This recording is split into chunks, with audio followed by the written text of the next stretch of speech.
A few years ago, someone sent me their budget and said, "Tell me what I'm doing wrong." I opened it expecting chaos. Instead, it was clean. Reasonable spending. No wild categories. No obvious leaks. On paper, this person was doing better than most. But here's the part that stuck with me. At the bottom of their message, they'd added one line, almost as an afterthought. "I think about money all the time and it never feels finished." That sentence told me more than the spreadsheet ever could. Because if you're watching this, there's a good chance you know that feeling. Not debt panic. Not financial irresponsibility. Just mental noise. Money sitting in the back of your head while you're working. While you're eating. While you're trying to relax.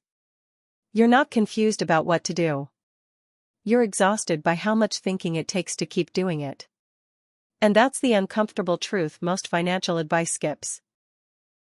Traditional budgets don't fail because they're too simple. They fail because they ask your brain to be on all the time. Every coffee becomes a decision. Every weekend plan becomes a calculation. Every unexpected expense feels like proof you weren't careful enough. So the real question isn't, why can't I stick to a budget? It's quieter than that. Why does something meant to create calm end up consuming so much attention? That's the question we're going to sit with today. Not to judge it. Not to fix it immediately.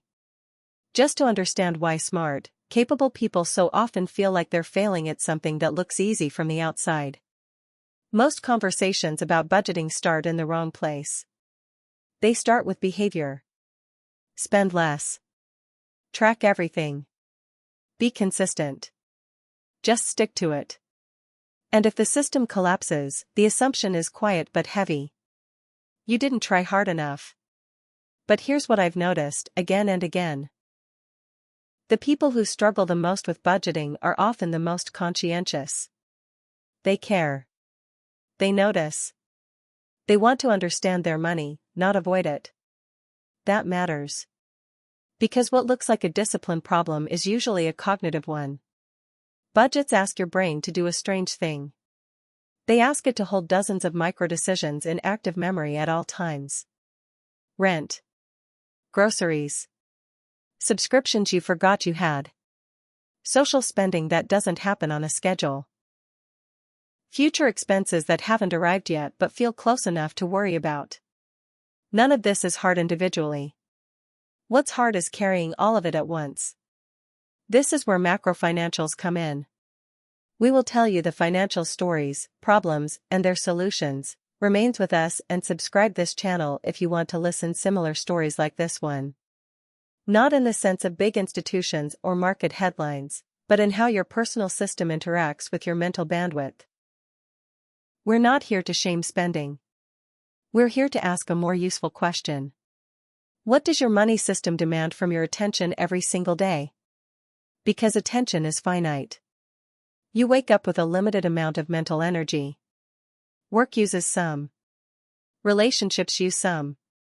Health decisions use some. And then budgeting quietly asks for the rest. This is why two people can earn the same amount, spend the same amount, and have completely different emotional experiences with money. One feels calm. The other feels constantly behind. Not because one is smarter, but because one system is lighter on the brain. Perfectionism makes this worse. Smart people don't just want a budget that works. They want one that explains everything.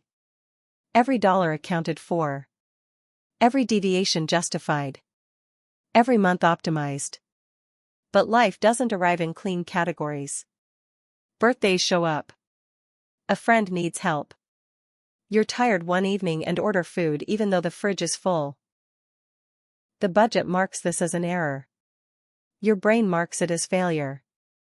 And slowly, without realizing it, you stop opening the spreadsheet, not because you don't care, but because caring has become exhausting. So before we talk about better systems or smarter tools, we have to sit with this truth. The problem isn't that budgets are wrong. It's that many of them are designed without any respect for how human attention actually works. And once you see that, something shifts.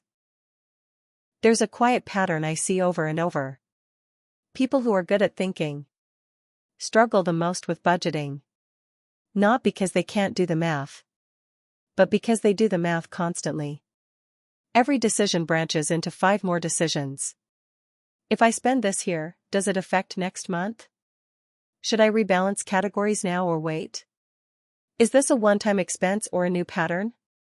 Do I need to adjust the whole system because of this? None of these questions are wrong. But your brain treats each one like a task. And tasks accumulate. Cognitive overload doesn't feel dramatic. It feels like friction. You hesitate before small purchases. You delay checking accounts. You feel a vague guilt even when spending on things you planned for. This is where traditional budgeting quietly breaks down. It assumes that awareness automatically leads to control.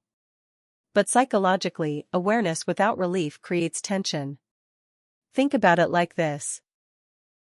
Imagine driving a car where the dashboard flashes every possible metric at once.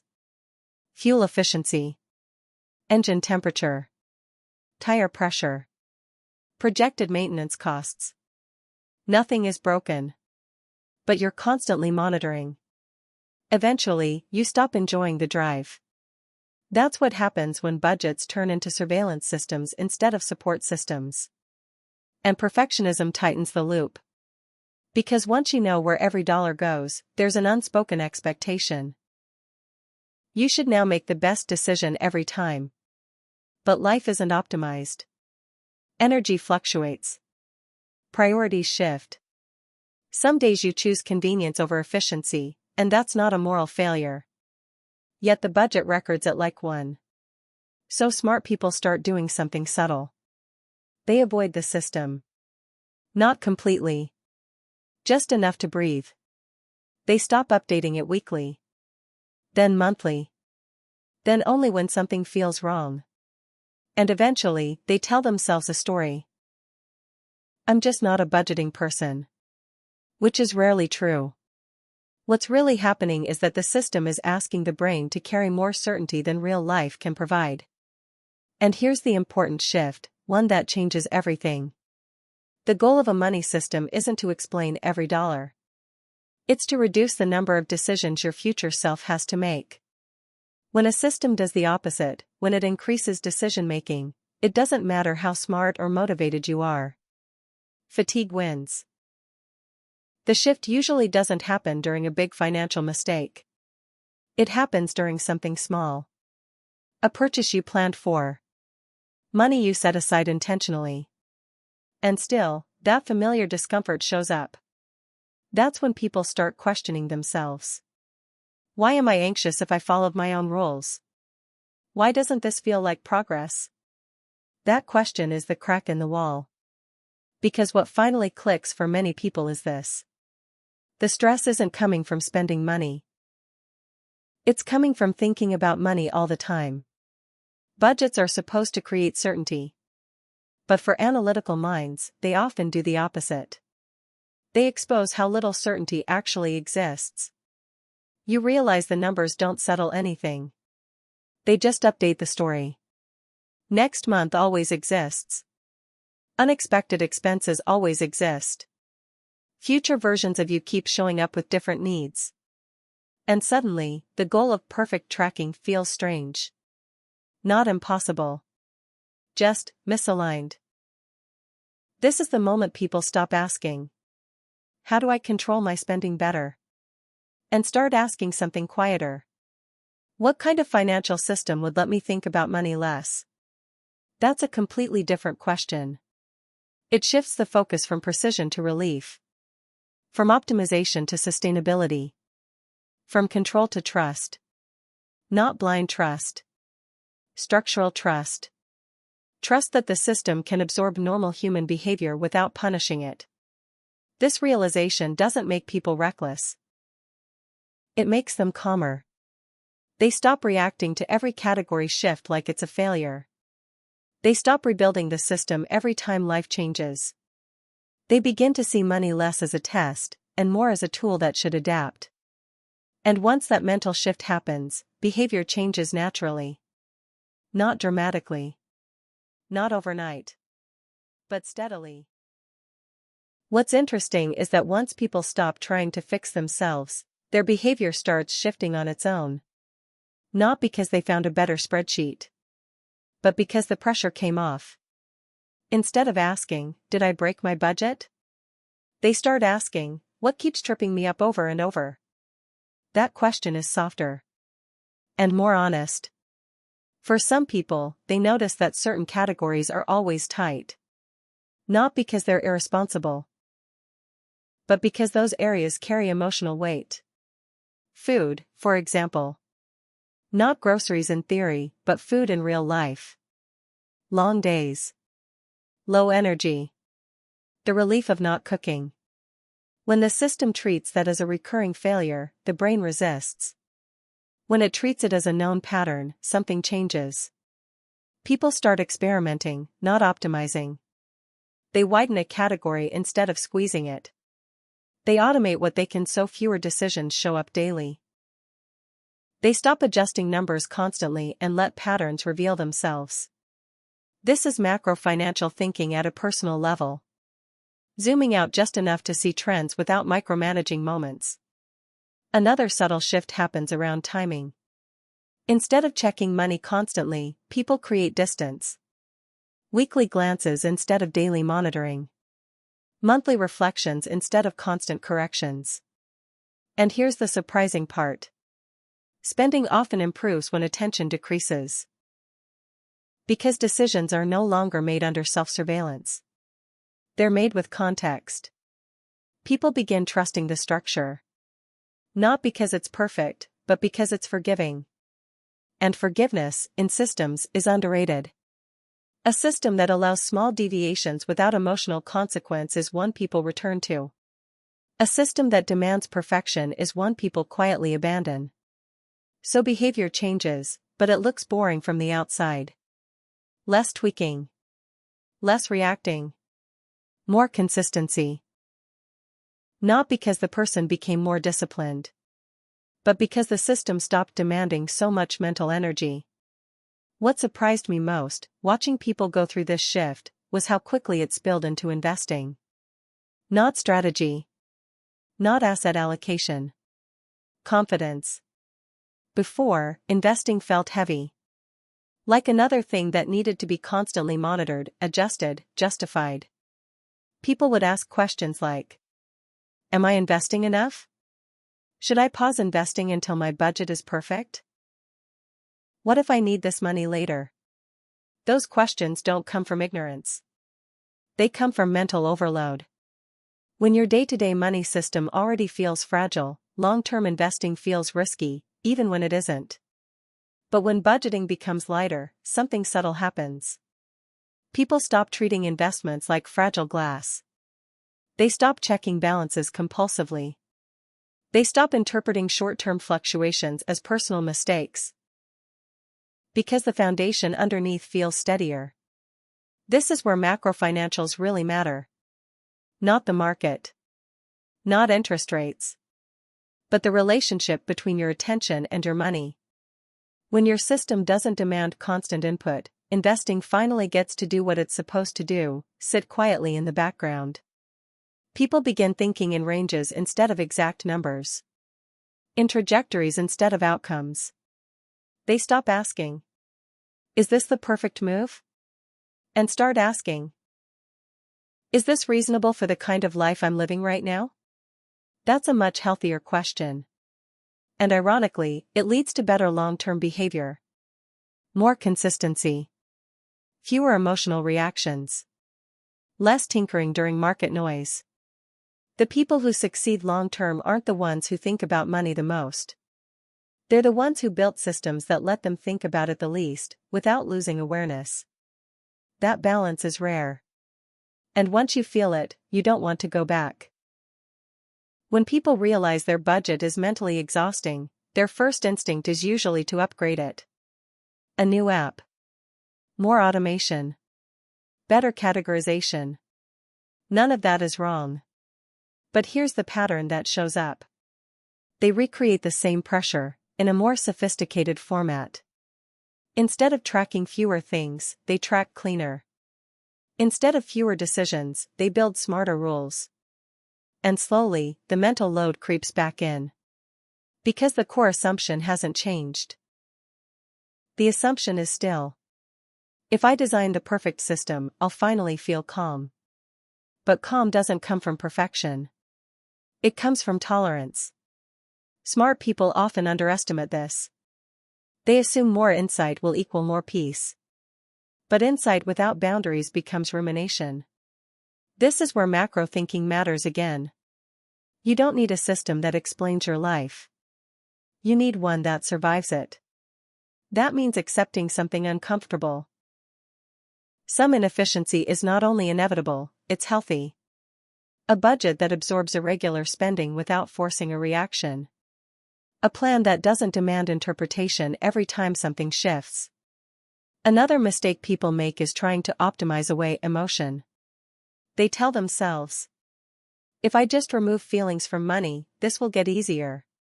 But money is emotional because life is emotional. Trying to neutralize that doesn't reduce stress. It just pushes it underground. The people who finally find relief don't eliminate emotion. They stop punishing it. They stop treating every deviation as a signal to redesign the system. They let weeks pass without analysis. They resist the urge to intervene constantly. And paradoxically, that restraint creates more stability than constant optimization ever did. When a money system finally fits the way a human mind works, it doesn't announce itself. There's no moment where you think, I have mastered my finances. It shows up differently. You go a few days without checking your accounts, and don't feel guilty. A bill hits that you forgot about, and you don't spiral. You spend money on something meaningful, and the thought ends there. No replay. No internal debate. That's the real signal. Financial stability, for most people, doesn't feel like confidence. It feels like absence. The absence of constant monitoring. The absence of low-grade anxiety. The absence of feeling evaluated by your own system. Your budget stops being something you follow. And becomes something that quietly holds things in place. You still know where your money goes. You're not disconnected or careless. But the system is no longer front and center in your thinking. This is where people often notice a strange emotional shift. They become less reactive to numbers. A lower than expected month doesn't trigger a reset. A higher than expected month doesn't trigger overconfidence. Because the system isn't built on monthly performance, it's built on resilience. This is also where trust starts to rebuild. Not trust in markets. Not trust in income staying perfect. Trust in your ability to adapt without panicking. That trust is subtle, but it's powerful. It changes how you plan. How you invest. How you think about the future. Money stops feeling like something you need to solve before life can begin. It becomes something that runs alongside life, quietly, imperfectly, but reliably. And once you experience that, it reframes everything that came before. You realize the goal was never to track better. It was to live with less mental drag. Most financial systems are judged too quickly. 30 days. 1 quarter. A year, if you're disciplined. But money doesn't move on short timelines. Lives don't either. What mentally sustainable systems do well isn't performance. It's survival. They survive career changes. They survive burnout. They survive years where progress feels slow and uneven. And that's the part most people underestimate. A system that works only when you're focused, motivated, and consistent is fragile. A system that works when you're tired, distracted, or overwhelmed is powerful. Over decades, that difference compounds. Not just financially, but psychologically. People who reduce cognitive load around money make fewer extreme decisions. They don't swing from hyper-control to total avoidance. They don't abandon investing during stressful periods. They don't restart from scratch every few years. They keep going. Quietly. And that continuity matters more than optimization ever will. This is also where identity shifts. Instead of thinking, I'm good with money when I try hard, people start thinking, my finances can handle real life. That belief changes how risk is perceived, how opportunity is evaluated, how setbacks are interpreted. A bad month stops being a referendum on character. It becomes just a data point. And data points don't demand emotion. They demand perspective. This is why budgeting methods designed for control often fail smart people. They don't leave room for time. They assume constant attention equals success. But long-term stability comes from systems that fade into the background while still doing their job. So what does all of this leave us with? Not a perfect budget. Not a series of rules that must be followed to the letter. It leaves perspective. You begin to notice that your finances aren't a test of intelligence or discipline. They're a system meant to hold your life, not judge it. The quiet victories become noticeable. You check your accounts less often, and feel lighter. You spend money intentionally, and without self-recrimination. You invest without obsessing over every market swing. You accept that life is messy. And so is money. And that's enough. Because at the end of the day, it's not about perfection. It's about continuity. Sustainability. A system that works with you, not against you. The smart person who abandoned budgets wasn't lazy. They were human. They carried too much mental load. They wanted certainty in a world that offers very little. Once you stop asking your brain to do impossible things, something subtle happens. You feel freer. Calmer. More capable. And ironically, you often do better financially, not because of spreadsheets, but because your attention isn't constantly taxed. So if you're still carrying that quiet weight around your money, here's a thought. Maybe it's not you. Maybe it's your system. And maybe the way forward isn't to tighten the rules, but to give yourself some mental space to breathe. Because progress doesn't come from perfection. It comes from systems that let life happen, and survive it gracefully. And if that feels like relief, it's exactly what it should feel like.